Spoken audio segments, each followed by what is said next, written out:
pour onto the runway, trying to flee the country in what can only be described as a chaotic exodus. Now, people are literally clinging on to US military aircrafts as they try to take off. The US is in charge of the airport there, but their focus is on the evacuation of American personnel. As far as commercial flights go, it's a disorderly mess with little security, and the commercial flights are currently not running. We know that as of last night, the US military had flown around 500 embassy personnel out of the country on military aircraft. They're working up to a capacity of several thousand out per day, but they won't have that capability for a few days to come. As for the Afghans, they didn't fulfill their promises. They attacked, they stopped women in most of the provinces from school and universities. Although publicly they announced that women and girls are allowed to go to school and university, but when it comes to the reality, they closed the door for the university and schools for women. When it comes to the women, big pictures on the walls of the beauty salons or anywhere else, they ordered that they should be either taken out or the faces need to be covered. And again, they order a special kind of code for the women, and that's quite similar to burqa or either a long black dress, which is just only eyes can be showing. This is just the beginning. This is, I think they don't want to really show their real face at the moment. But I believe when time comes, their real face will come up and they will again ask for their own same rules.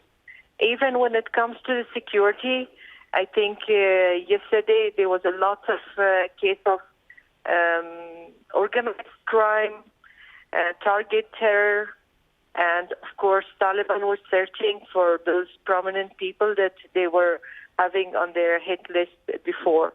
So that has made life more difficult for women.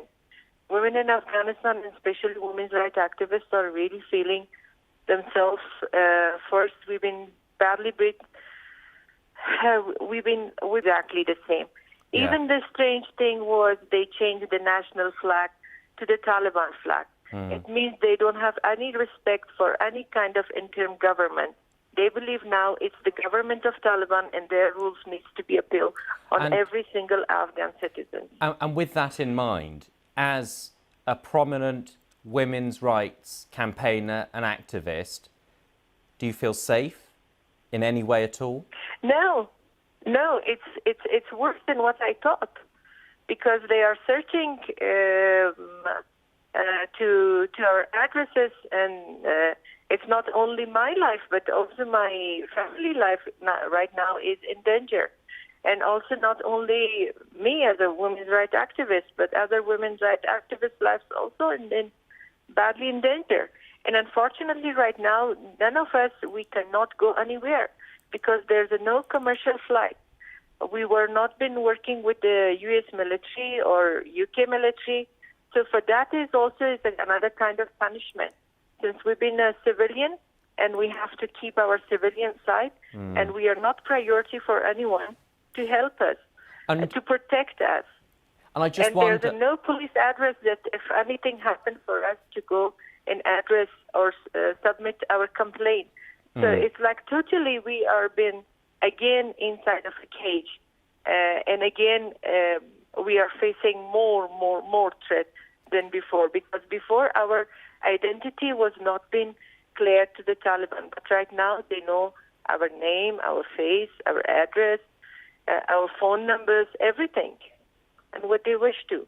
Why Afghanistan should be a marginalized piece from the entire world?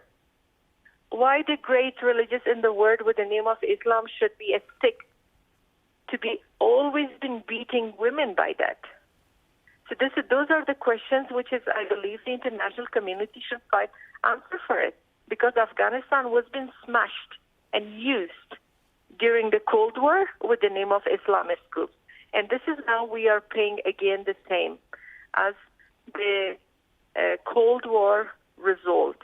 So again, the Islamism are not all about Islam. It's more political Islam. So when we are talking about the political and different interpretation from Islam, so those groups are stopping women from their own Islamic rights under the name of Islam. I think it's very hard for any parent because there's no excuse. Today's generation wants to grow up with the word globally. It's hard for us to explain for them why they cannot go to school, why they are not will be able to be like other girls in the world or like other boys in the world, because those limitations are not only for girls, it will also continue for the boys as well. Yes. Who do you look to for hope